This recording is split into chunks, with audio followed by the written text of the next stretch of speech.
고린도후서 1장 4절입니다.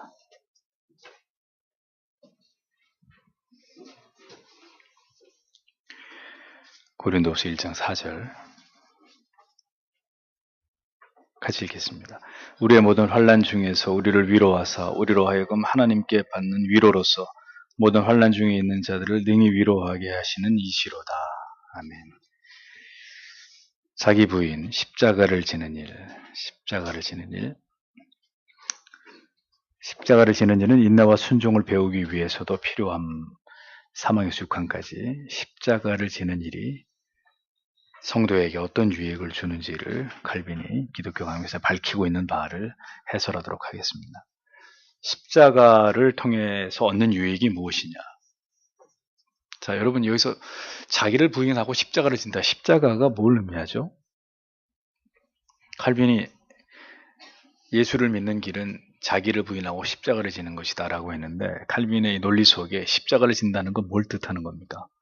고난을 받는다는 거잖아요. 고난.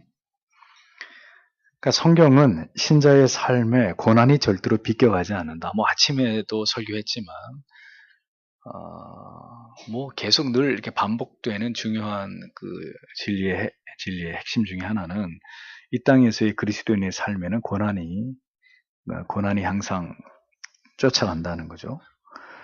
그러니까 고난이 우리의 삶에 비껴가지 않는다는 사실과 더불어서 그 고난이 그러면 이렇게 고난만 충만한 삶으로 그렇게 점철되는 것이냐면 그게 아니라 그 고난이 그런데 신자에게 말할 수 없는 유익이 된다는 걸 성경은 똑같이 강조하는 거죠. 신자에게는 이 땅에서 고난이 있다. 끝. 그럼 얼마나 절망적이에요. 신자에게 많은 고난이 있는데 그 고난이 궁극의 유익을 우리에게 가져다 준다. 그러니까 고난을 받지 않은 그리스도인과 고난을 통과한 그리스도인과는 이 비교 불가의 하늘과 땅 차이에 이런 어떤 그 유익에 있어서 결코 그 간격이 좁혀지지 않는 차이를 갖게 된다는 겁니다. 그러니까 엄밀하게 말하면 하나님의 사랑하는 자녀에게 고난이 없다? 하나님의 자녀가 아니라고 얘기해도 과언이 아닌 거예요. 하나님의 자녀인데 그 평생에 고난이 없다? 하나님의 자녀가 아닐 확률이 대단히 높은 거예요. 예외가 없기 때문에. 그러니까 모든 하나님의 자녀들은 모두 고난과 환난의 관문을 통과해야 된다는 게 성경의 진리이기 때문에 고난이 없는 그리스도인의 삶은 없는 거예요. 십자가는 그래서 환난이 인내는 우리를 연단시킨다는 말씀과 환난 가운데 반드시 우리를 위로하신다는 약속의 말씀은 절대로 허언이 아니란 말이에요. 성도는 삶 속에서 겪게 되는 여러 어려움들 속에서 약속의 말씀처럼 우리를 도우시고 인내하도록 붙드시는 하나님의 약속이 사실이라는 걸 경험하게 되는 거예요. 많은 경우에 우리가 교회를 다니면서 젊은 지체들이 어릴 때로부터 교회를 다니면서 많은 말씀을 들었지만 목사를 통해서 교사님들을 통해서 교리와 말씀을 배우지만 사실 그 많은 지식이 체득되는 건 아니에요. 왜냐하면 그 많은 말씀들이 결국 삶의 현장에서 그것이 어떻게 개별적으로 나에게 와 닿느냐를 경험할 때 그 말씀의 능력을 경험하면서 하나님의 사랑의 실체를 경험하고 내가 하나님의 자녀라는 걸 확신하게 되고 이런 일들이 생기는데, 들은 지식은 어렸을 때부터 누적이 됐기 때문에 상당한데 이제 삶에서 경험한 바는 그 깨닫고 누적된 진리의 말씀에 비해서 훨씬 거기에 미치지 못하기 때문에 많은 지식이 그냥 지식으로만 우리 안에 보존되어 있는 이런 경우들이 많이 있는 거죠. 결국은 이제 삶을 살아가면서 나이가 점점 먹게 되고 인생을 경험하게 되면서 이제 그때 이전에 깨달았던 말씀들이 문득 떠오르고 그게 새롭게 내게 인식되면서 이제 그 지식과 삶이 이렇게 맞부딪히면서 불꽃을 일으킬 때 이제 그때 이제 비로소 신자됨이 무엇이라는 걸, 하나님이 살아계시고 우리와 함께 하시고 우리를 붙드시고 도우시고 이런 모든 것들이 이제 경험되기 시작하는 거죠.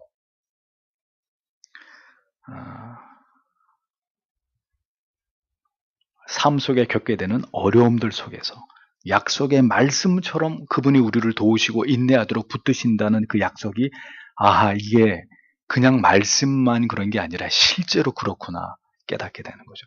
부단히 인내함 속에서 성도는 마침내 하나님의 약속이 우리의 모든 도움을 필요로 하는 순간에 이루어지는 그 경험 속에서 우리의 믿음이 강건해지게 되는 것이라는 거죠. 이 말씀에 덧붙이고 싶은 것은 때로는 그 인내가 우리가 생각하는 것보다 길어질지라도 혹은 우리가 원하는 대로 결과를 얻지 못한다 하더라도 여러분 절대로 그것에 대해서 실망하거나 원망하지 말아야 된다는 점입니다. 인내가 길어짐도 하나님의 선한 뜻과 계획의 일부이고 때로는 내가 원하는 간절한 것을 거절하시는 것도 하나님의 응답이라는 것을 이점 우린 기억해야 되는 거죠. 그러니까 그런 모든 어떤 인내에 길어지는 시간 혹은 실패와 거절의 경험 이것들조차도 결국은 그 당시는 나에게 쓰라린 아픔이지만 시간을 더 지나서 보면 결국 내게 유익이 된다는 것을 절대로 의심하지 말아야 된다는 겁니다. 어떤 결과를 얻게 되었어도 그것은 궁극의 결과가 아니라 무엇이다? 과정일 따릅니다. 하나님께서는 완전하신 선을 우리의 모든 고난을 통해서 이루어 가시는 분이십니다. 그러니까 중요한 것은 이것입니다. 응답하심의 과거가 있어야 우리의 미래가 두렵지 않아요. 그러니까 과거에 오늘까지 살아오는 삶 속에 하나님의 응답하심의 체험이 없다면 뭘 하든 우리의 미래는 두려울 수밖에 없는 거예요. 그러니까 응답하심의 과거 속에서 응답하심의 미래를 소망하면서 신자는 앞으로 나아가는 자들이 되어야 하는 것입니다. 그러니까 응답하시고 인도하셨음에 대한 확신이 없이 미래를 두드릴 때 우리는 두렵고 불안하고 초조하기 마련인 거예요. 응답하심을 토대로 그 다음을 진행해 나가야 합니다. 그러면 과거에 나는 응답하심이 없었습니다. 그래요? 그럼 지금부터 응답하심의 현재를 과거처럼 만들어 가세요. 그러면 분명한 응답하심이 있는 미래가 계속 여러분들에게 다가올 테니까. 응답하심을 토대로 그 다음을 진행하는 게 가장 안전한 길이고 하나님과 동행하는 길이라는 거죠. 고난의 십자가를 통해서 얻은 유익은 십자가로 인해서 우리 자신의 모든 교만과 아집이 무너지는 것이라고 칼빈이 이야기합니다. 위선과 가식의 껍질이 벗겨지고 육신을 신뢰하며 어리석음을 깨닫게 되고 겸손을 배우게 된다는 거죠. 고난이 없을 땐 교만합니다. 고난이 없을 때는 나를 치장하고 가리고 여러 가지 가면을 바꿔 쓰는 것이 가능합니다. 그러니까 병원에 가도 그렇게 아프지 않으면 머리 감고 세수하고 화장도 다 해요. 화장도 다 하고 그래요. 그런데 중환자실에, 응급실에, 중환자실에 들어가 보면 어떻게 되죠? 중환자실에 있는 환자들이 화장하고 머리 빗고 이렇게 머리 목욕하고 가능해요? 거기는 죽게 아니면 죽느냐 사느냐 그게 문제인 상황에서 여러 기계에 의존해가지고 겨우 숨을 쉬고 있는데 거기 무슨 화장이 무슨 얘기고 예? 뭐 머리를 감고 이건 말도 안 되는 얘기잖아요. 그러니까 그대로 자기 아픈 걸 그대로 다 드러내고 날 살려주시오 하고 그냥 자기 모습을 그대로 그 병든 몰골을 그대로 드러내면서 의존해서 다른 사람의 힘에 의해서 이렇게 의존한 채로 연명하고 있는 것 뿐이잖아요. 그러니까 하나님이 고난으로 우리를 후려쳐야 우리의 본 모습을 적나라하게 드러내면서 살려주십시오, 하나님. 그게 된다는 얘기예요. 그렇게 되지 않으면 어떻게? 계속 가려요, 감춰요, 안 그런 척, 안 힘든 척, 불행하지 않은 척, 고독하지 않은 척 하면서 끊임없이 이렇게 자기를 가리고 이렇게 은폐시키면서 안 그런 척 하면서 살아가는 거예요. 하나님은 그걸 원치 않으시기 때문에 그런 위선과 가식, 교만 속에서 자기를 신뢰하며 살아가는 그리스도인들을 하나님이 깨트리시는 거예요. 고난을 통해서. 철저하게 깨트리고 무너지게 해서 자기의 있는 모습 그대로를 하나님 앞에 지체들 앞에 드러내도록 만드시는 거죠. 그렇게 낮추시는 것입니다.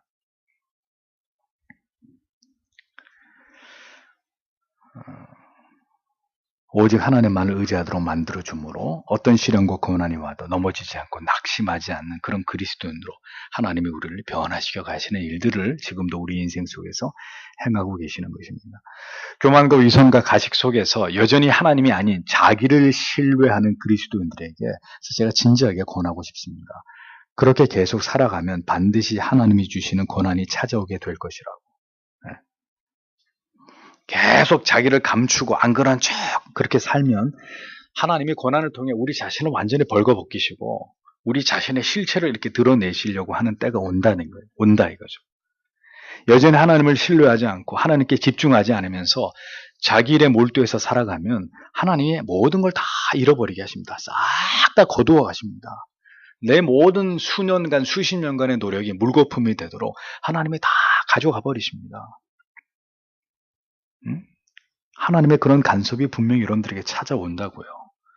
하나님을 의지하지 않은 채로 인생의 수레바퀴를 자꾸 굴려가다 보면 반드시 머지않아 빠져나올 수 없는 구덩이 속에서 꼼짝도 못하는 상황이 찾아와요, 우리에게. 고난 속에서 하나님의 은혜를 맛본 사람은 그 소중한 경험을 통해서 미래를 내다봅니다. 그리고 하나님과 함께하는 미래에 대한 확신을 얻게 됩니다. 과거에도 나를 도우셨던 하나님께서 미래에도 나를 도우실 것이라는 그 믿음으로 살아가게 됩니다. 그러니까 주를 의지해서 극복한 과거가 없는 사람이 어떻게 주를 견고하게 의지함으로 미래를 확신하면서 나아갈 수 있겠습니까? 불가능한 이야기예요. 그러니 항상 미래가 불안할 수밖에 없는 거예요. 불안할 수밖에. 미래에 대한 확신은 힘들고 어렵고 고통스러운 과거를 인내하면서 주의 도우심으로 그 시간을 벗어난 자들의 것입니다. 그들만이 그 과거의 승리의 경험을 바탕으로 다시 미래에 도전할 수 있는 것입니다. 오늘의 십자가를 지는 일은 내일을 더욱 확신 속에서 열어갈 수 있는 밑거름이 된다는 사실을 성도 여러분 기억하셔야 합니다. 언제나 십자가를 통해서 우리 자신에 대한 멈출 수 없는 우리 자신을 향한 사랑을 버리고 우리의 무능력을 언제나 직시하는 것이 중요합니다. 우리의 무능을 깨달아야 우리 자신을 불신하게 되고 우리 자신을 부인하게 되고 그러니까 우리 자신에 대한 신뢰를 버리면 버릴수록 하나님을 더 온전하게 신뢰하게 되는 그리스도인으로 탈바꿈 되는 것입니다. 그러니까 그게 우리 힘으로 안 되니까 나를 의지했다간 자꾸 실패하는 일들을 하나님이 경험하게 하는 거예요. 하나님 말고 다른 걸 더 중요하게 여긴 그 결과가 얼마나 비참한지를 하나님이 보게 하셔서 나를 의지하면서 살아가는 것만큼 어리석은 게 없다는 걸 철저하게 자기 백성들에게 깨닫게 하시는 것입니다. 그렇게 하나님을 전적으로 신뢰하게 되는 모든 인생의 학습을 통해서 우리는 더 견고하게 하나님만을 의지하게 되는 것이죠. 설교를 하고 있는 목사에게도 고통스러운 과거가 있습니다. 그러나 그 고통 속에서 나와 함께 하신 하나님은 더 담대함과 용기와 굽힘 없는 영적인 절개를 갖게 만드는 그런 계기가 되었습니다. 제가 여러분들에게 자주 비유하지 않습니까? 송곳 끝이 뾰족하지 않고는 어떤 것도 뚫을 수 없듯이 그러니까 그 모든 과거의 고난의 경험, 십자가의 경험은 미래적으로 닥칠 고난이나 큰 박해를 뚫고 나가게 만드는 그것을 뚫고 나가게 만드는 그걸 견뎌내게 만드는 힘이 되는 거예요. 뾰족해지지 않고는 뚫고 나갈 수가 없어요. 그래서 하나님은 여러분들을 뭉뚱하게 만들어 놓지 않아요.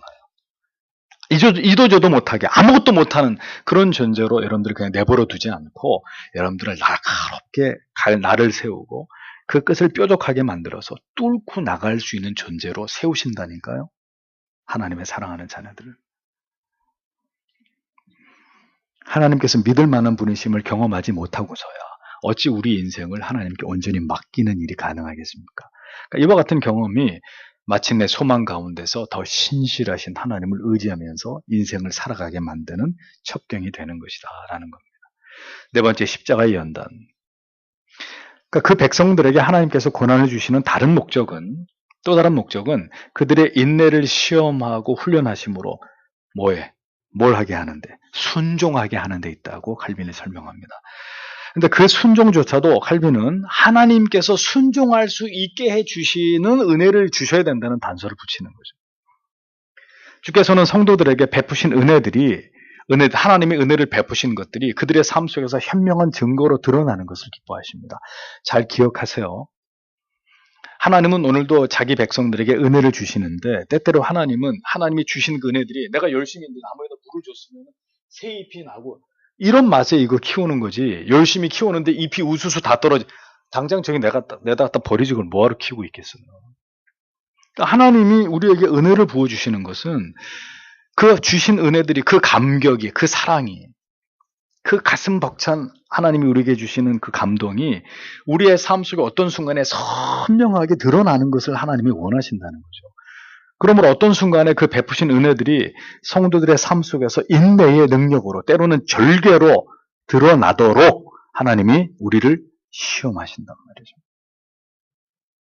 그러니까 네가 누구인지를 드러내라. 내가 너에게 지금까지 사랑과 은혜를 베풀어 준 것에 대해서 이제 네가 그것을 이 세상 앞에 드러내다오라고 요청하시는 그래서 그렇게 하기 위해서 우리를 시험하시는 순간이 하나님의 백성들에게 찾아온단 말이에요.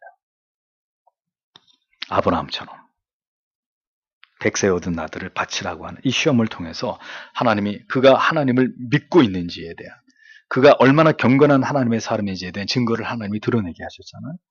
베드로전서 1장 7절에 너희 믿음의 시련이 불로 연단하여도 없어질 금보다 더 귀하여 예수 그리스도에 나타나실 때의 칭찬과 영광과 존귀를 얻게 하려 함이라 말씀했죠. 뭐가요? 시련의 불이, 하나님이 우리에게 믿음의 시련의 불로 연단하셔가지고 없어질 금보다 더 귀한 그리스도 예수에 나타나실 때 우리가 받게 될 칭찬, 영광, 존귀를 얻게 하려고 불같은 연단을, 시련을, 테스트를 하나님이 하신다는 거예요.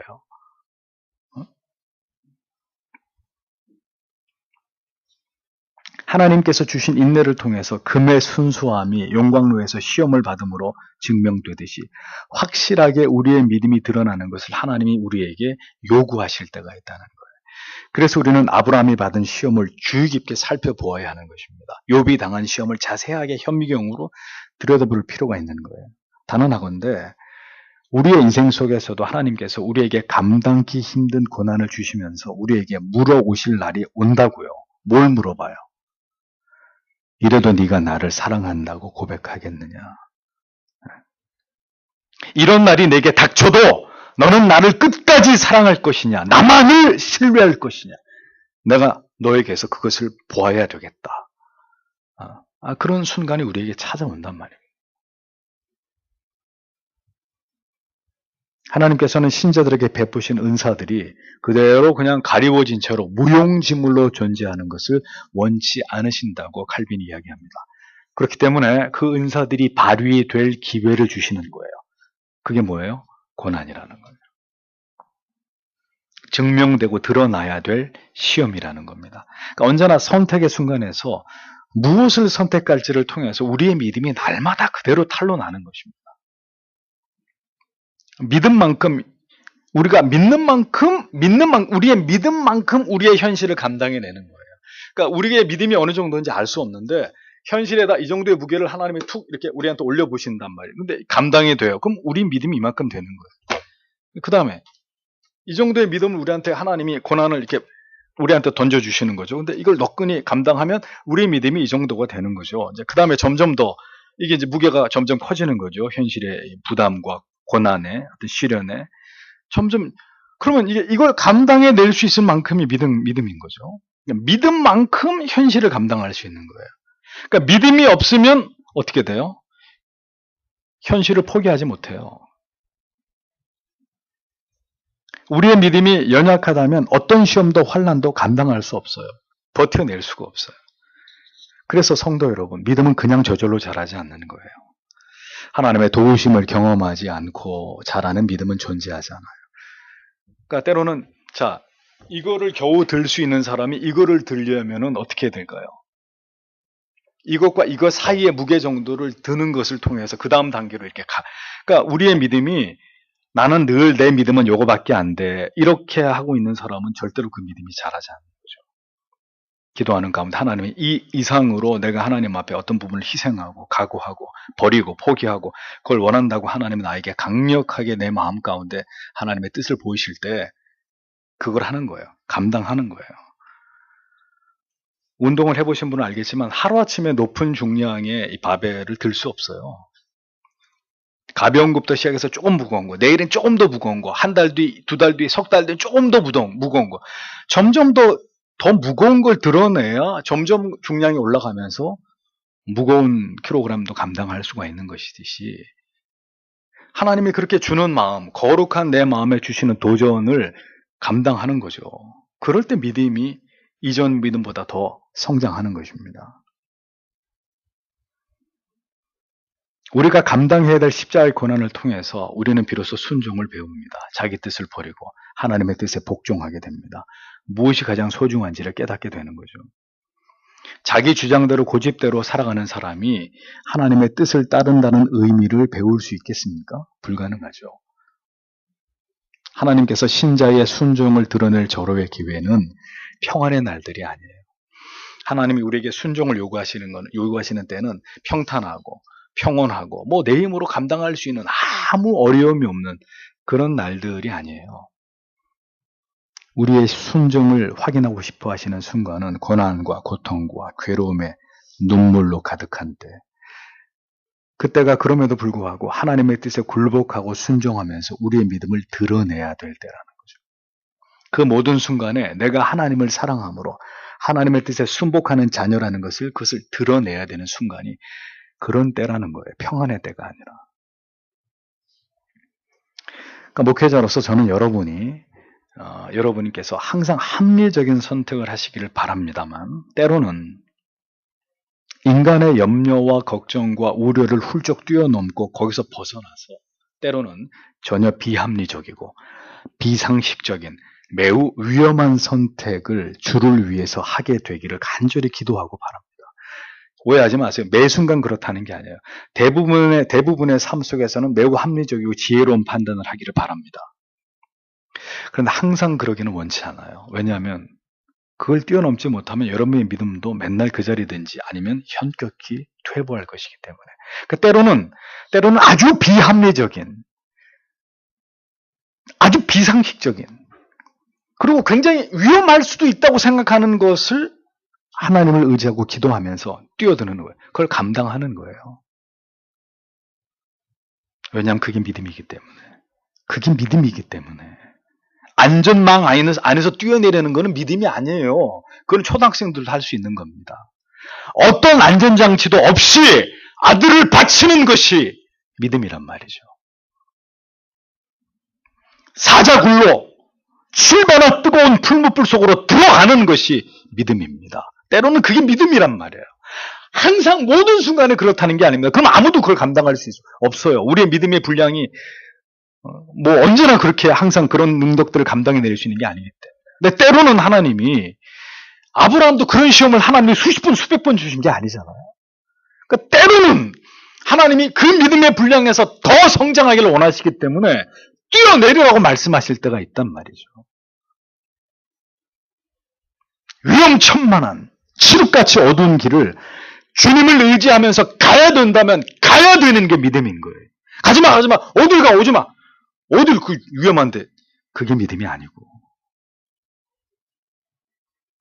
그런 믿음을 때때로 always가 아니라 sometime, 때때로 하나님이 자기 백성들에게 보고 싶어 하신다는 거예요.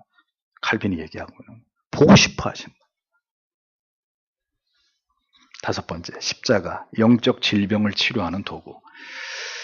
이러한 십자가의 연단에 선하신 하나님의 뜻과 목적이 있음에도 우리의 타락한 육체의 본성은 할 수만 있으면 하나님의 멍에를 피하려고 합니다. 그런데 칼빈이 얘기해, 고난의 멍에가 없다면 우리는 절대로 순종을 배울 수 없을 것이다. 그러면서 말의 비유를 들죠. 가장 길들여지기 어려운 동물 중에 하나가 말이라는 거예요. 그러니까 며칠 동안만 말한테 재갈을 먹이지 않고 안장을 채우지 않으면은 다시 사람의 명령에 복종하기를 거부하려고 하는 속성을 가진 짐승이 말이라는 거예요. 그러니까 말은 계속 재갈을 물려놓고 안장을 때때로 이렇게 올려놔야 말이 사람을 자기가 태워야 된다는 걸 알고 사람의 조정을 받아야 된다는 것을 기억하고 있는데, 그러니까 자유롭게 해주려고 그 물려놨던 재갈도 빼버리고 안장도 벗긴 채로 그대로 놔두면 다시 그 야성의 본성으로 돌아가서 아무도 자기 등 위에 태우려고 하지 않고 재갈을 물려고 하지 않는 그런 동물이 말이라는 거죠. 이렇게 언제나 하나님께로부터 멀어지려고 하는 이스라엘을 가리켜 신명기 32장 15절에 이렇게 말씀하고 있습니다. 그러한데 여수린이 살찜에 발로 찼도다. 내가 살찌고 부대하고 윤택함에 자기를 지으신 하나님을 버리며 자기를 구원하신 반석을 경홀히 여겼도다. 인간의 존재는 하나님이 자비하게 대하실 때 우리가 그것에 감동을 받아서 하나님의 선하심을 깊이 생각하고 그것을 사랑하게 되어야 마땅하지만, 우리의 의지가 박약하기 때문에 하나님 우리에게 관용을 베풀어 주시면 우리 그냥 그대로 내버려 두시면 어떻게 해요?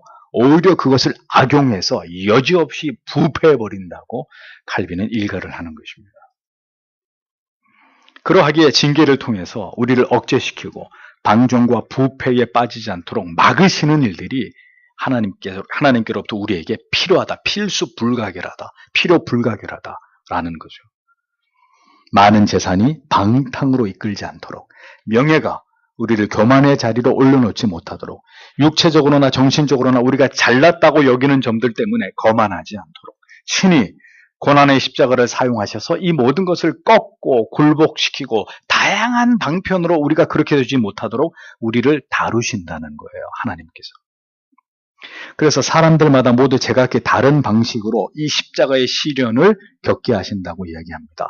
하늘의 의사이신 하나님께서 어떤 사람은 좀 더 부드럽게 치료하시고, 어떤 사람에게는 좀 더 고통스러운 방법으로 그 치료법을 사용하시지만 목적은 우리 모두를 고치기 위함이다. 그런데 저는 목사로서 여러분들에게 말씀드리는 거죠. 그러면 어떤 환자에게 의사가 좀 더 가혹하게 말하고 어떤 환자에게 의사가 좀 부드럽게 얘기하겠어요? 예를 들면 의사를 한 1년에 매달 한 번씩 만나는 환자에게 의사가 부드럽게 대할까요? 또 왔어요? 술 끊으라 그랬잖아. 응? 왜 담배 그렇게 담배 피면 폐암으로 당신 40도 못 내서 죽는다고 내가 얘기를 했는데 내 말을 지금 우습게 여기는 겁니까? 의사가 화를 내면서 막 뭐라 그러겠죠. 의사를 자주 보면 자주 볼수록 어유 반갑습니다. 잘 오셨습니다. 이런 의사는 없을 거란 말이죠. 또 왔냐고. 왜 의사가 이렇게 하라고 했는데 내 말을 안 듣냐고. 약 먹었냐고. 운동했냐고. 야단 맞잖아요. 가혹하게 대하잖아요. 저라도 그러겠어요. 가혹하게 얘기할 거예요. 왜? 그 사람을 위해서. 그런다고 의사 자기가 돈을 더 받는 것도 아니잖아. 정말 그 환자를 사랑한다면 왜 내가 하는 말을 안 지키십니까? 그러니까 매달 나한테 지금 찾아오는 거 아니냐. 그러니까 하나님께서도 가혹하게 대하는, 내 말을 네가 우습게 여기는 것이냐 지금? 그러면 좀 더 강도도 세지고 더 가혹하게 하나님이 다루어서 부러뜨려 버린단 말이죠. 그런데 그냥 살짝만 그러지 말라고 했다. 곧바로 이렇게 꼬리 내리고 예 잘못했습니다. 이런 자녀들은 크게 야단 맞을 일이 없잖아요.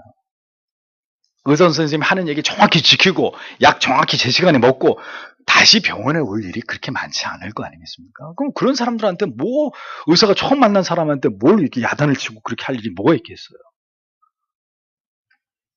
그러니까 하나님께서 각기 다르게 하나님이 그 영혼들을 고치시는데 어떤 영혼은 그렇게 과격하게 하나님이 세게 다루시겠냐 이거죠. 어떤 영혼은 부드럽게 하나님이 어떻게 뭐에 따라서 그렇게 하시겠느냐, 그걸 지금 칼빈이 얘기하고 있는 거죠. 그런데 더 세게 맞는 경우, 더 좀 강하게 치료를 해야 되는 경우와 약하게 치료를 받는 경우가 있겠지만 중요한 건 이것입니다. 양쪽 다 고치려고 하는 게 의사의 마음이라는 거죠. 강하게 얘기하고 좀 더 강한 약을 쓰고 좀 더 강하게 그 어떤 질병의 문제를 다루는 것도 그 사람을 살리려고 하는 것이고, 그렇게 하지 않고 부드럽게 요 정도만 먹어도 그것도 그 사람을 역시 치료해서 살리려고 하는 것이고, 하나님이 그러시다는 겁니다. 중요한 것은 하나님의 손대지 않는 영혼은 없다는 거예요. 왜? 인간은 모두가 다 병자이기 때문에. 만약에 하나님께서 손보지 않는 영혼이 있다면 그 사람은 하나님께서 사랑하는 자가 아닌 거죠. 하나님이 사랑하지 않은 사람은 손대실 이유가 없는 거죠. 여섯 번째, 십자가, 하나님의 징계입니다. 하나님께서는 우리의 연약함을 미리 방지하시는 한편 과거의 잘못을 교정하셔서 우리를 온전히 순종하도록 만드십니다. 그러므로 우리는 고난에 찾아올 때마다 즉시 우리 자신을 돌아보아야 합니다. 우리가 저지른 잘못이 그런 징계를 받아 마땅한 결과를 불러왔다고 깨닫게 되는 거, 이게 중요한 거죠.